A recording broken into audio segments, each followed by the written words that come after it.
once again to your favorite channel, that is StudyIQ IAS English. My name is Praveen Mishra, and let's discuss the very interesting topic for the day. As we can see on our screens, it is, yes, the heaven on earth, the crown of India, that is the beloved state Kashmir.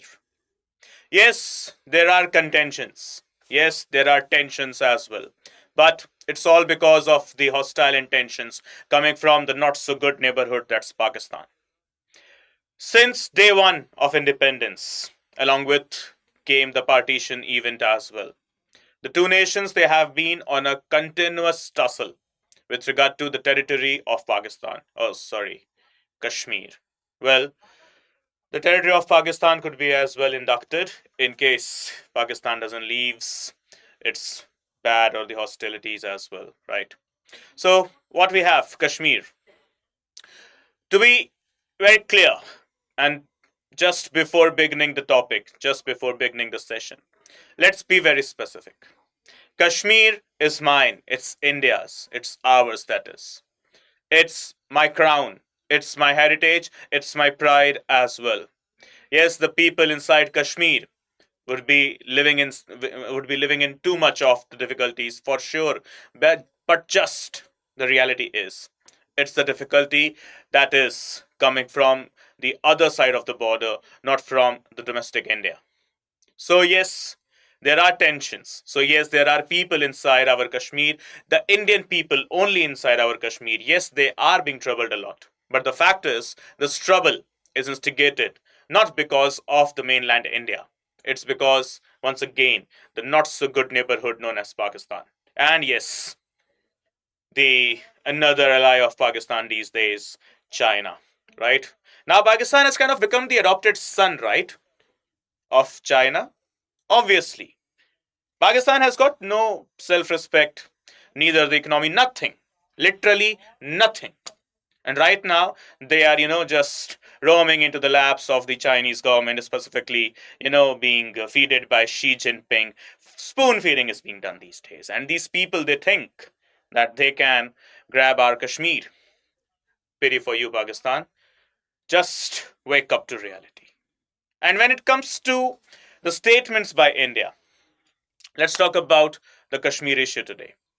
When it comes to the statements by India, there are people, those who are, mimicking or taking a jibe over the government and the government authorities, from ministers to the bureaucrats, everyone. They can be as good as roasters they can, but you can't be as blunt as a good roaster as our beloved External Affairs Minister, dear S. Jaishankar sir, right? So when he comes to roast, when he comes to provide a reply, a befitting, crushing reply that is as blunt as possible, then whosoever the second person there will be, just fumbling with the words, or could be just, staying silent. So here we have S. Jaishankar sir. What's the statement here? What's the news here? India's External Affairs Minister is perhaps the highest Indian official in decades to have said something very bluntly.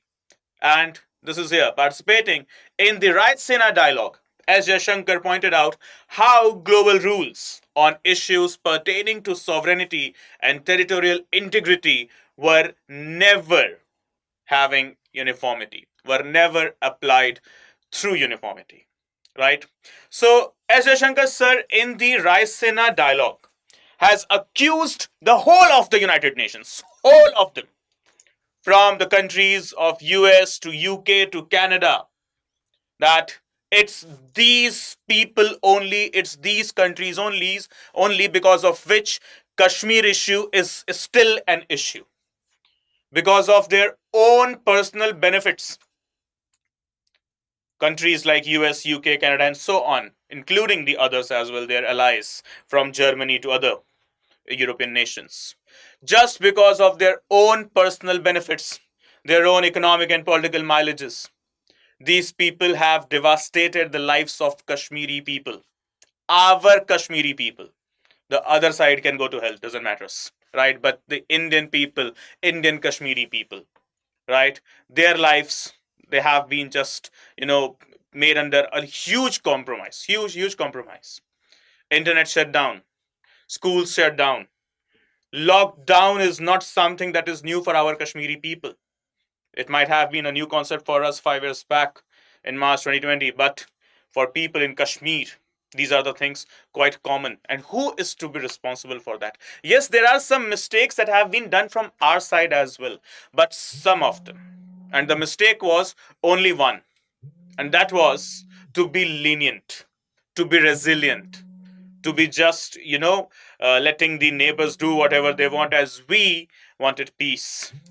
So, to their neighbors, we were resilient only by force, not by choice. And you must understand that resilience is now gone, right? The force of the resilience, the force of that particular element of silence, which we had to keep, is now gone. And now here we have the people, those who are ready to provide you the befitting reply. And this is what the statement has come forward as well. So let's discuss the next point here.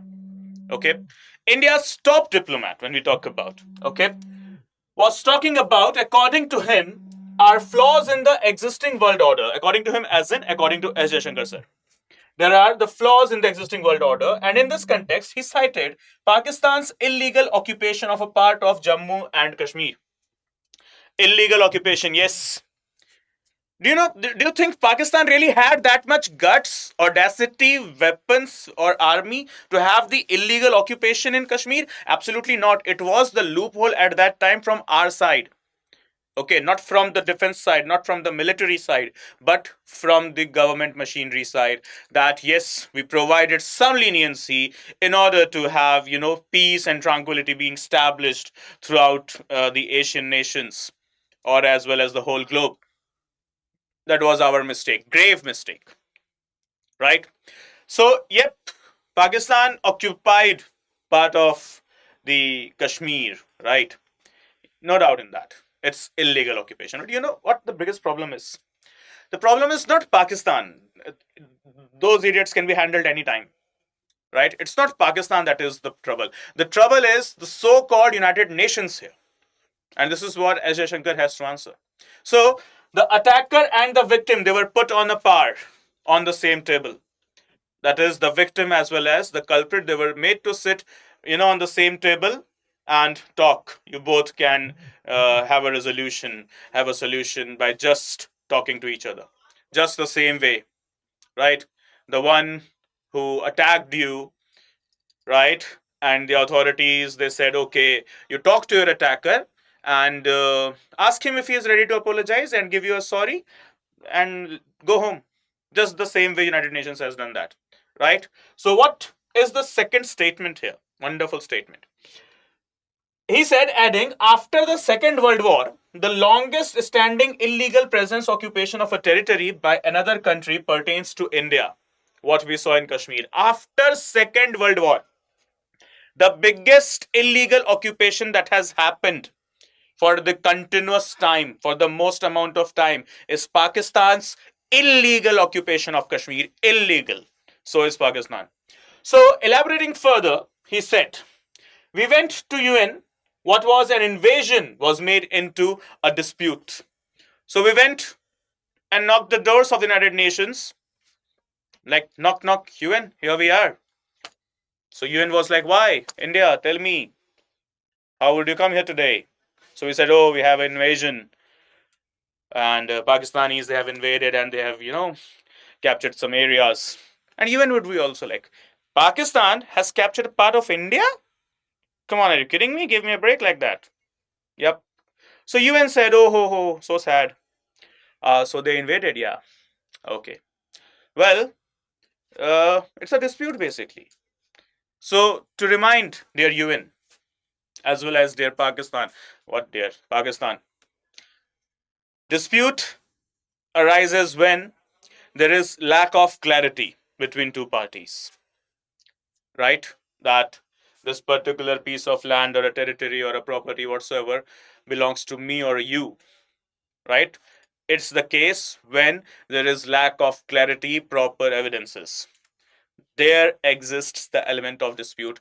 But when everything is clear, that this property belongs to me, and then you are coming and invading. It can't be termed as dispute. UN, please wake up, right?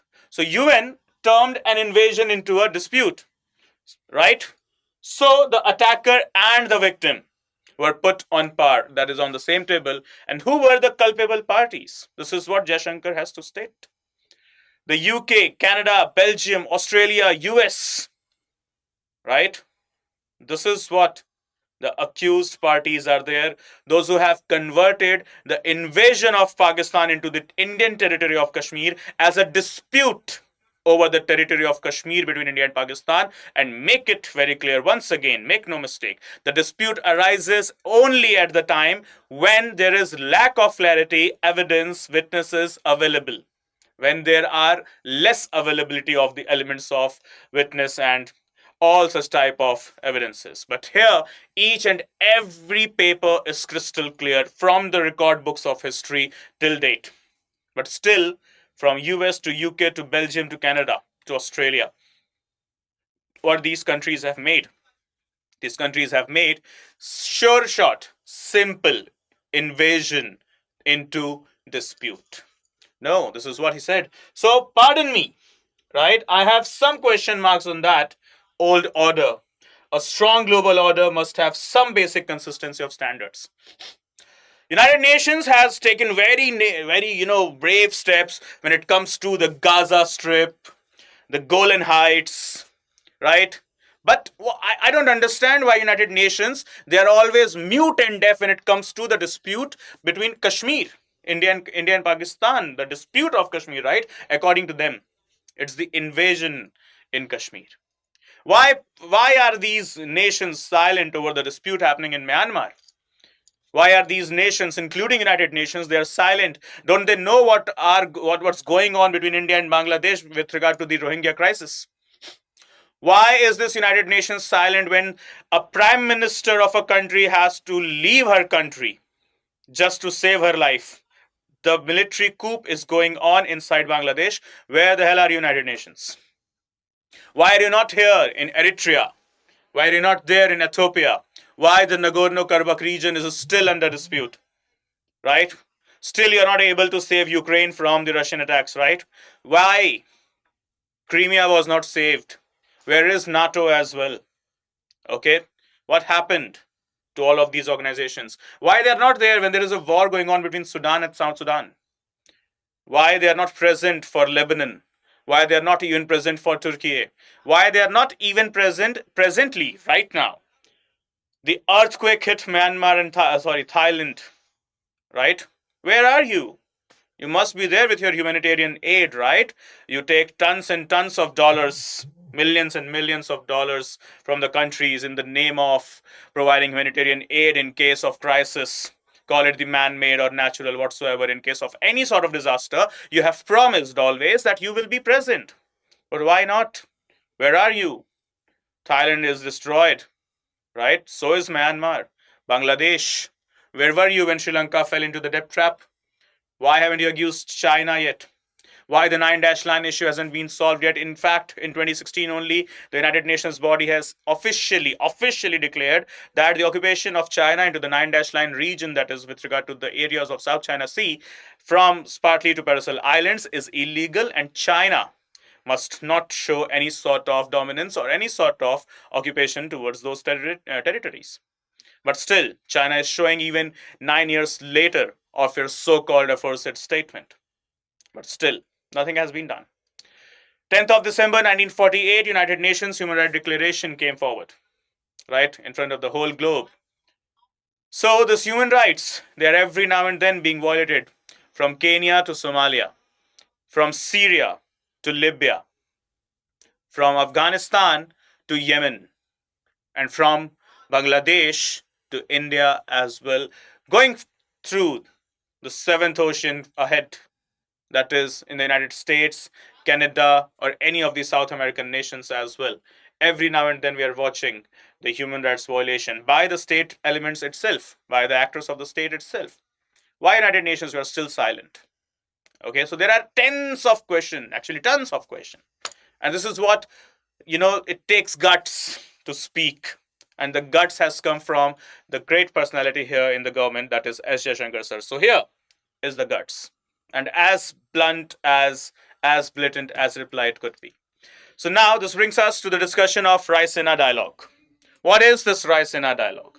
Okay, so it is made exactly on the lines of Shangri-La and Munich Security Conference of Germany, right? So Shangri-La dialogue of Singapore, or you call it the Munich Security Dialogue, okay, of Germany, on the very same lines we have created the Raisina dialogue. When? In the year 2016. Launched by whom? Ministry of External Affairs. Right? Named Raisina. Why? Because it is the particular location where the highest officers of our country falls in. Right? So, they have collaborated with a private organization as well. Okay, with regard to the Raisina dialogue. The first party, it is the Ministry of External Affairs. The second party, it is the organization of ORF, that is Observer Research Foundation. Okay, exactly built on the lines of what? The Munich Security Conference, Germany, and Shangri-La Conference, that is Singapore. Okay, what is the basic theme? The dialogue brings together global leaders, policymakers, academics, industries, experts, as well as journalists. Yep, they're also there to address global challenges. So this is what? Raisina dialogue. Next, talking about the contentions or the issue of Kashmir. August 1947, with the Mountbatten Plan, when India got independent, along with Pakistan, came the event of partition. And during that time period, the princely states, they were given three options. Option 1, join India. Option 2, join Pakistan. Option 3, remain independent. So some of the one with all intellectuality and wisdom, they joined India. And some of them with all the foolishness they could have, or any sort of, madness they could have, or any sort of disturbance in their brain they have, because of that only they joined Pakistan. And now they're dying in hunger. No, okay, no problem. Relax and enjoy. So, but there were some people as well at that time who denied joining either of the countries, India or Pakistan. No. They said that, okay, we've got the third option as well, that is to remain independent. Like Hyderabad, Junagadh, Kashmir, three major princely states who denied of, being added into either of the countries from India to Pakistan whatsoever. So Kashmir at that time was ruled by Raja Hari Singh. So Raja Hari Singh, he said, no, either I'm not going to join India, neither Pakistan. I'm Kashmir, I'll remain Kashmir. Okay, yeah, that's a decision we must respect. But the point is, immediately after independence, Pakistan showed its true colors, its real face. Okay.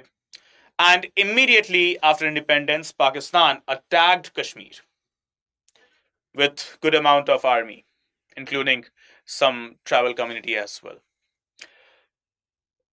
Raja Hari Singh at that time was not having modern day, neither the big economy, neither the modern day weapons, neither the big army as well. So for that purpose of defense, Hari Singh called Raisina Hills, that is the Prime Minister's office, to Pandit Jawaharlal Nehru. That Pandit Pakistan has attacked and we need your help. If I was there in, place of Pandit I would have just said, then go fight. Okay, you wanted to remain independent, yeah. You never knew about the hostile intentions of Pakistan, right? But no worries. Thankfully, we were not there, right? It was one of the wonderful diplomats itself, the one who knows diplomacy, the one who knew diplomacy. It was Pandit Jawaharlal Nehru, and to whom support came from another wonderful personalities, that is Sam Manekshaw as well as C. Rajagopalachari.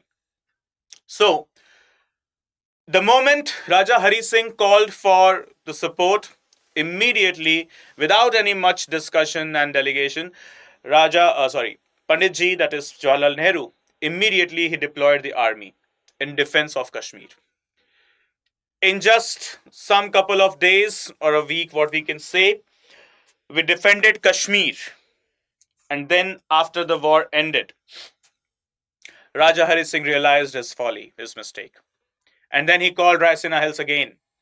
And then he said, Pandit Ji, it was my mistake of not joining India and thought I could remain independent.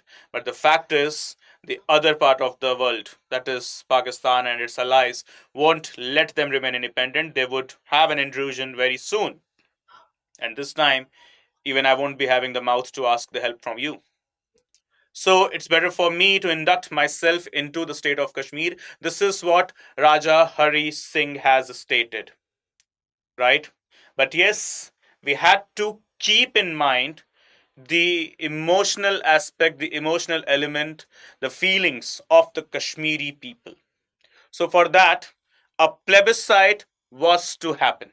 That, okay, let's have the view, the opinion of the local Kashmiri masses themselves, and let them only decide whether it's India, whether it's Pakistan, the other way, or whether to remain as Kashmir only, that is, as independent only. So, this is what in October 1947, while signing the instrument of accession, it was stated, right? Though the need of plebiscite never came forward, as the people's outcry or the people's outrage was never witnessed inside the state of Kashmir, as the people, they were now more joyful, they were having the triumph thing in their mind, as now they have joined India. Yes, things changed in very next couple of decades, but yes, talking about the decade of 1940s or 50s, it was a very peaceful time period, right? Then Kashmir and adjacent areas like Gilgit, Jammu, Ladakh, okay, were part of the different empires at different times. And over the years, this area was under the control of either the Hindu rulers, the Muslim emperors, the Sikhs, the Afghans, or even the British, right? It was during the period of 1000 AD, which was an important, Kashmir was an important center of Buddhism and Hinduism. Many dynasties, like for example, you can pen down the name as well, like Gonaditya, Karkota, Lohara, they ruled Kashmir and surrounding areas of the northwestern India. Okay, but it was in 1339 exactly when an invader named as Shah Mir became the first Muslim ruler of Kashmir, inaugurating the Shah Mir dynasty. And a few centuries later, last independent ruler, Yusuf Shah Chak from the Saif dynasty, was deposed by the Mughal Emperor Akbar. Okay, so 1339, there was the ruler, his name was Shah Mir, who captured the throne of Kashmir. Okay, and by the year 1580s, Akbar, he defeated the last Mir dynasty ruler, that is named as Yusuf Shah Chak. Okay, and Akbar captured the territories of Kashmir. So Akbar conquered Kashmir exactly in the year 1587, defeating Yusuf Chak Mir, okay, and making it the part of the Mughal Empire. And subsequently, the Mughal Empire, okay, the Mughal ruler Aurangzeb expanded the empire further. Thus, it can be seen that under the Mughal rule, which extended nearly all of the Indian subcontinent, Kashmir was an integral part of India. However, not an independent nation. Remember this thing. Kashmir has always remained integral part of India. Pakistan, you were not even there in existence at that time. How the hell even you can claim, right, that Kashmir was part of your country? Your country was nowhere into the picture. Name was even nowhere in the picture, right? Integral part of India. At least you people in Pakistan, right? At least you read Mughal history in your textbooks. At least read that. So Mughal Empire, that is part of the Indian subcontinent empire. Before that, Yusuf Chak Empire or the Mir dynasty empire, and before that, okay, from the Lohara to Gondakia, every dynasty was there, was part from India only, right? Though, yes, some of the time contentions were there from the Afghan rule side, but yes, ultimately it was taken back by India. Okay, so here we have Aurangzeb's successors, that is later Mughals. They were very weak and they failed to retain Kashmir, specifically in the hands of Afghan ruler that is known as Ahmad Shah Abdali. In 1752, Kashmir was seized by Ahmad Shah Abdali. of the Durrani Empire, who ruled from 1750s until 1819, when the brave Sikhs, they came to the rescue of Kashmir, okay, under Raja Ranjit Singh, right? So the brave Sikhs, they captured Kashmir, and it was led by whom? It was led by Maharaja Ranjit Singh and his biggest commander in chief, the most powerful commander in chief, Zorawar Singh. Okay, so by the early 19th century, Kashmir under Maharaja Ranjit Singh took control. Okay, he had earlier annexed Jammu. The Sikhs ruled Kashmir until they were defeated by the British in the First Anglo-Sikh War of 1846. So, as what we can see, till 1339, it was the indigenous Hindu or Buddhist or any such type of the dynasty which was ruling Kashmir. From 1339 to 1587, it was ruled by the Mir Shah dynasty. From 1587 till we can say 1700s, okay, it was with Mughals. Then from 1700s till 1846, it was with the brave Sikh Empire. From 1856 till 1947, it was under the British Empire, that is the British Indian Empire, right? And from 1946 onwards, okay, when the British they went off, so Raja Hari Singh was given the independent stature of the princely powers as well, right? Independent status with all the princely powers. So where is Pakistan here? This is the exact history, right? Even if Pakistanis, if you are hearing, then this is what is also written in your history books, right? Or if you have, fabricated it, then who knows, right? So, after that, Kashmir became a princely state of the British Empire, that is after the First Anglo-Sikh War of 1846. And then a dynasty was established there that is termed as Dogra dynasty. When you talk about the concerns of Dogra dynasty, so here we have Maharaja Gulab Singh of the Dogra dynasty signed the Treaty of Amritsar with the British East India Company in 1846. And under this treaty, in 1846, Raja Gulab Singh, he gave 75 lakhs to the East India Company in exchange for Kashmir and some other areas. So, Raja Gulab Singh, Dogra dynasty, India, Treaty of Amritsar 1846, 75 lakh rupees given to the British to get the territories of Jammu, right, and Kashmir as a single entity. Where is any other dynasty that is from Pakistan? Maharaja Gulab Singh to Maharaja Ranjit Singh to Raja Hari Singh, right? Maharaja Ranjit Singh from the Sikh Empire, Gulab Singh from the Dogra, Hari Singh from the Dogra. So they are ruling here, right? Where is any sort of name that comes from the other part of the territory, that is Pakistan? It's nowhere. Zorawar Singh, a general in Dogra army, led many campaigns in northern areas, like he captured Ladakh, Baltistan, Gilgit, Hunza, and Yagistan, consolidating smaller principalities. However, Jammu and Kashmir from 1846 to 1947 remained a princely state ruled by Jamwal Rajput Dogra dynasty. Like all other princely states in India, Kashmir too enjoyed only partial autonomy, like all other princely states. From Hyderabad, Junagadh, okay, from the kingdoms of the northeast India, the southern part, from Travancore to Nizamabad, to whatsoever locations. From Madras to Madurai, every particular princely state was given a semi-autonomy. Okay, that is partial autonomy. Okay, with the British, not against, sorry, with the British. So every time it was Kashmir which was part of India only till 1947, until and unless with the partition plan, with the two-nation theory, Pakistan became another state, another so-called independent state. And this freshly independent state tried to capture another independent state, that was Kashmir. And it was Raja Hari Singh, the sole proprietor, the ruler, the authentic, legit ruler of Kashmir, who signed the instrument of accession with India to make Kashmir an integral part of India. Where do you come into picture? Right? You were nowhere into the picture. You shouldn't have. But yes, you did. And now, The next thing, the UN, which converted this invasion into dispute, right? So, guys, this is all.